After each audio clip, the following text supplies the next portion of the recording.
different things, and hip hop forever. That's all I gotta say. Facts. Well, look, man, that's our hip hop news. So it's time to get into our what?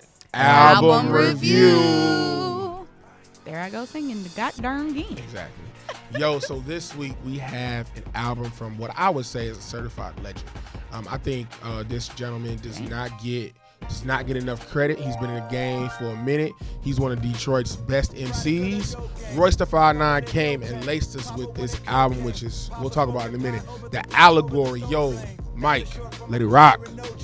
Started out with no shame to ride around in Mosaic. Talents I feel no pain. Cotton mouth with thoughts who got the code names. I remember nodding out too high just watching Soul Train. You in this airplane, now I'm yachting out the I swear to God. Listen, so G looked at me kind of funny. So before I get into my comments about the album, I mean, you don't believe he's a certified legend? And you've been in the game for what? Man, 20 years. That's a big title. it's like when you talk about albums being classics. Is Tech Nine a legend? See, and He when you, should be respected as a legend. That's what I'm He's saying. underrated. That's what I'm saying. Like, Okay, if you gonna say so that. here's the thing, man. one of the greatest lyricists of all time? Yes, I will give Without him. a Yes. doubt. Nah, Okay. His face, y'all talked about the Scared me Mount for a Rushmore. His face deserves to be on Mount Rushmore. The problem is, and this is something I think he has fixed. Mm-hmm. I think in the past, with him learning how to produce, Oh, he a beast, man. it's Seriously. different. Every Royce album is getting better and better. Like he has recreated himself. Like he's different. He's a different. It's not that he was a bad artist during Bad Meets Evil. That's not the case. It's not that he's a bad artist doing his. What was he did those. Prime One. No, I'm gonna talk about Prynce. He did some shit right before that, where he hit like something part 4, part 3. I can't remember. Yeah, we'll look that shit up. But he started the bar exam. Exactly, the bar exam. We've known he can rap. Like I'm giving all 3 of them. Rap. But it was always about creating a project, a body of work that I think he was kind of challenged. When he got with DJ Premier with Prime, the shit was laced. Like, we love that shit. Prime 1 over Prime 2 all day. Right. And then we got Booker Ryan. We got Booker Ryan. Now, when we got Booker Ryan, we realized that he's got a lot to fucking say, and he's dabbling in his production. And some of this shit is hidden. Some of this shit, it's okay, but still, during, what was that, 2019, 2018? 2018, the first half of 2018, this was a top 5 album coming in the first half of 2018. Yeah. Right? Was. This album, to me, has fucking blown away the Book of Ryan. Oh, This is absolutely. production on a whole nother level, and even being able to tailor production that fits some of the features. Yep. Mm-hmm. Oh, You know what I'm this beat. saying? Oh my God, this beat just drives the me world. insane. Yo, Love it. so Ugh. I have been thoroughly impressed with this fucking album. This is phenomenal. If this was the end of the year, this is the best album of the year, easily. Oh damn, Better than Eminem's album. Way better. Now I'm not gonna say way, but better than Eminem's album. I actually would give Like, him the same. I'm type not of giving nod. saying this shit is hard from start was to M. and I've never ever been so excited about interludes. The interludes on this shit. Okay. The opening of Mr. Grace and Miss Grace. The whole it's intellectual. It's educational. Very. It's his 444. This is hip hop. Yeah. This is what hip hop is supposed to do. This Absolutely. is literally, this is Black Star. This Yes. is Talib. This is Mos Def. This is 444. This is in that. Yo. It's in that realm. It is. If hip hop, if we had a hip hop Barnes and Nobles, Come on. the category this goes into that section. Yes. Where it goes into Rhapsody's Eve album. It goes over there into Yes. you don't want to read? Cool. I got some audio shit. Here This go. I mean, right here get it's you all what you basically can an borrow. album that you put into a time capsule. Yeah. And if you wanted to give it to another living source outside of whatever the universe, Yeah. this would be a good way for them to see what's Yeah. really going on with this place called Earth. Yeah. What goes on within the black culture. The one thing I will say is that I thought it was funny that the album was entitled The Allegory, because if you look at the definition, it's really just a poem, a picture, a story that can be interpreted to reveal a hidden meaning. I don't feel like he left anything hidden in this album. Everything was pretty much there. Like he dumbed. You know how Lupe said, "Dumb it down." He dumbed it down. Yeah. He literally dumbed it down, so everybody can understand and get it, which is something that you can appreciate, or you can be like, man, let them wonder what's really going on with it, and let us people that know hip hop and get it just have that moment to actually, soak it in. Let me challenge you on that, though. You said, I saw your fingers. yeah, you said, I'm sorry. You The church said, finger. you said, you gave a definition of allegory. I think we get it. Black people get it. But Royce, because of his affiliation with Eminem, and because we have people in the culture who don't allow him to give you these things, because as a white man it's virtually impossible to do so, it is a hidden meaning. They may not know this.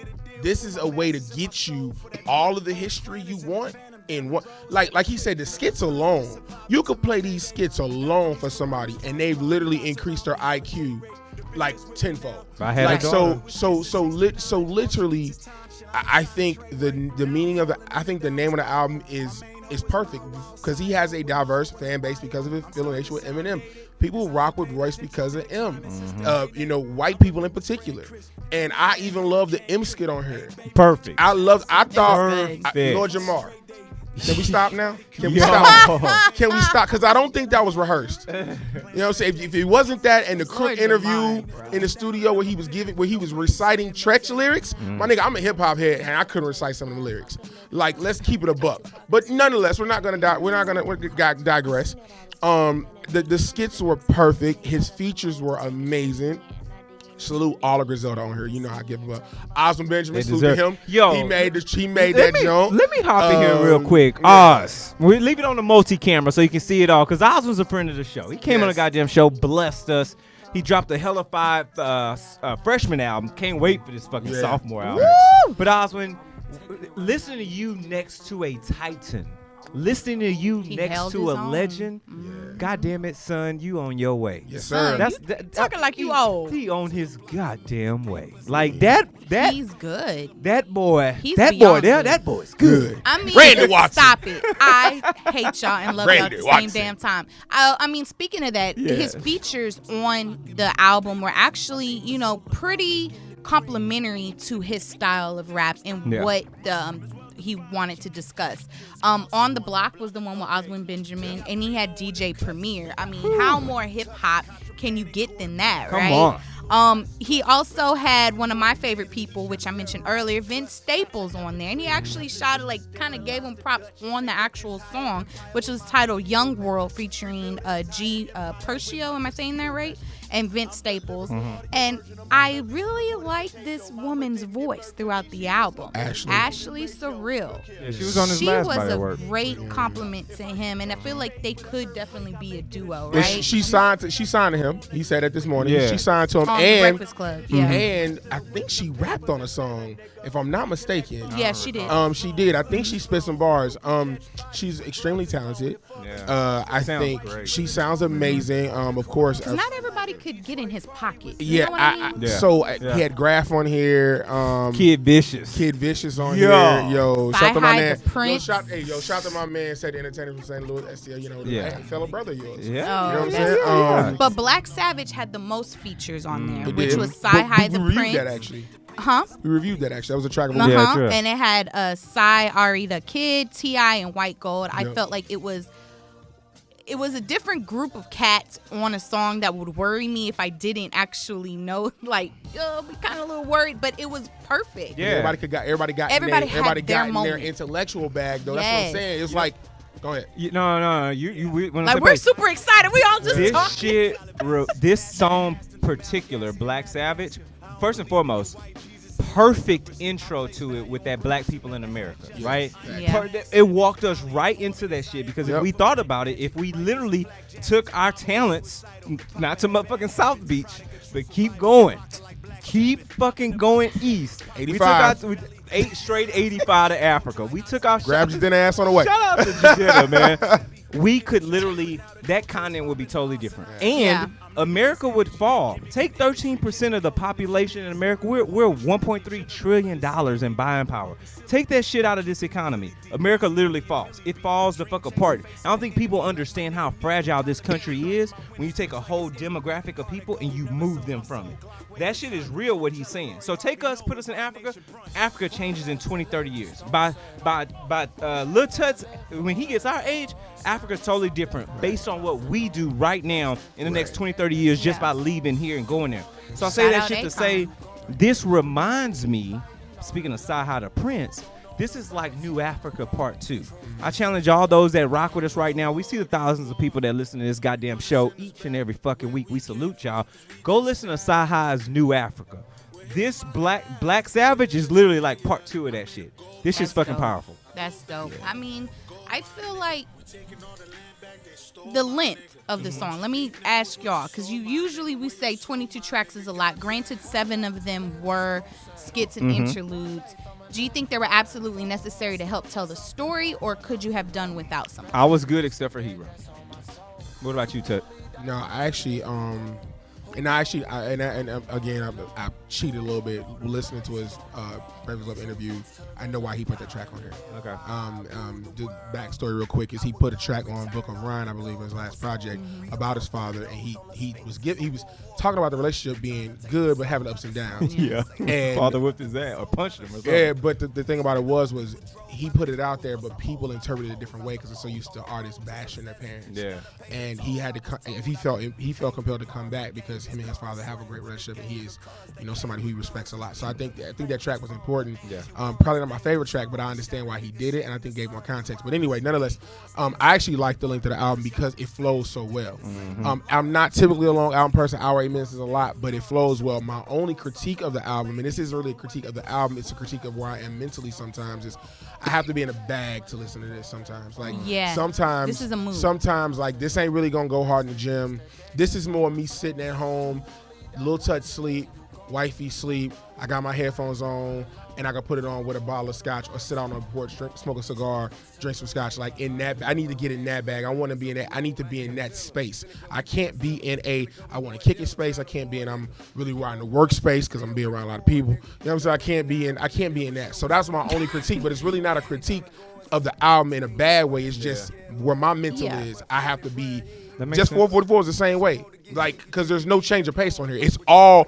It's all bars, and it's all lyrical, and it's all that content. That's like me watching Mississippi Burning and Roots every day before I go to work. Like, because then you'll hate everybody. Don't go into a meeting, you'll be like, you know what, why they you stupid keeping as it shit. real goes wrong. But let's. I know we running close on. So go ahead. Get into your bip. I'm sorry. No, actually, I was going to let you go ahead. I'll finish it up. Bet. So I'm gonna give y'all some standout tracks from me real quick. Of course, anything with result on it, I fuck with heavy. I love the content on that. My People Free, that's fire as hell. Of course, I like Thou Shall is fire. And another one of my standout, dude, please listen to all the interludes. And the one with Grafh, I Play Forever. Those are some of my favorite ones. Listen to all the interludes, though. Those right there give you just so much game. Like I said before, I love this album. It is his 444. It is his Eve. It is in that realm. It's in that Talib Kweli bag. So out of mics, I do mics. Out of 5 mics, it's a 4.5 mic album. Damn. I can't get 4 3/4. No, it's 4.5 mic album for me. Okay, all right. Layla, what about you? Well, first of all, bar-tastic, as we normally say here at That Boom Bap. There were no errors except for getting vaccinations has not been proven to give you autism. And I think that because he stated something as if it were a fact, it kind of bothers me, on top of having an album that is so factual. So, if you go into a presidential debate, which we're going through now with, all of that, if you say one thing that's not true and you say 20 things that are true, everyone's going to focus on that one thing. So that's the only thing I wanted to say is do your research. He does say throughout his album, Google it. So he's literally telling you don't believe me, Google it. If you want to know more about how this person is, Google it. And I feel like that was a moment for me, because there were some things that I actually was like, what? That happened? What? I knew about the ice cream song originally being a racist song. Some of y'all may not know that. I loved his hidden messages. I love bars like "you are what you eat," but I've never ate goat. Like, that was just so freaking clever, because I was in traffic, almost hit a car, but I was like, oh! I'm weird like that. When I hear a bar and I finally get it, I'm like, oh, okay, I got it. Royce the 5'9" has definitely come a long way. As we know, the Book of Ryan was more so talking about his sobriety and being able to overcome that. And it's like, this is his woke stage. You know what I mean? It wasn't too preachy like some of our woke relatives may be during Thanksgiving, but it definitely gave us knowledge, and for us to do the research and do the work to understand the layers and levels to us as a culture, and what are the undertones and everything that we do. So for that, it was dope. Again, I have to be in a certain space and vibe to really jam it. So I would overall have to give this a 8.5 out of 10. Oh, and one of my standout tracks, sorry, I have to say this. I love Tricked. I know a lot of people were not too much feeling Tricked, but I loved it. It was memorable. Everything about it was great. Upside Down and Black Savage and FUBU featuring Conway The Machine. You'll be proud of me. I really enjoyed that a lot. What about you, G? Welcome. The bars are there. The impact's there. The production's there. The playback value's there. And the arrangement with the skits is fucking superb. Best album I've heard. 22 tracks. I'm fucking with 21 out of 22. Let it rock. Best album this of the year so far so for everybody. People, this has been a great show. Yes. Time is short. We love y'all. Thank y'all so much. Let the people know where you can reach at. DJ_King_Tut. TWT. That's Instagram. DJ King Tut 1. That's Twitter. You follow me, I will follow back. You know what's up when I'm rolling up. Layla, what's up? Layla_E1 on all things social media. I am taking a small social media break right now, but I'm still live in action. So definitely follow me. I will follow you back. And of course, anywhere online, Facebook, Instagram, Twitter, and Snapchat at G Hawkins. That's G Hawkins with a Z. I want to tell y'all shit. Oh, that's right. Fuck Snapchat. It's TikTok. We want to tell y'all shit else. We'll tell y'all this. Rap minus lies equals hip hop, and that's that boom bap. See y'all next time, folks. Yo, salute.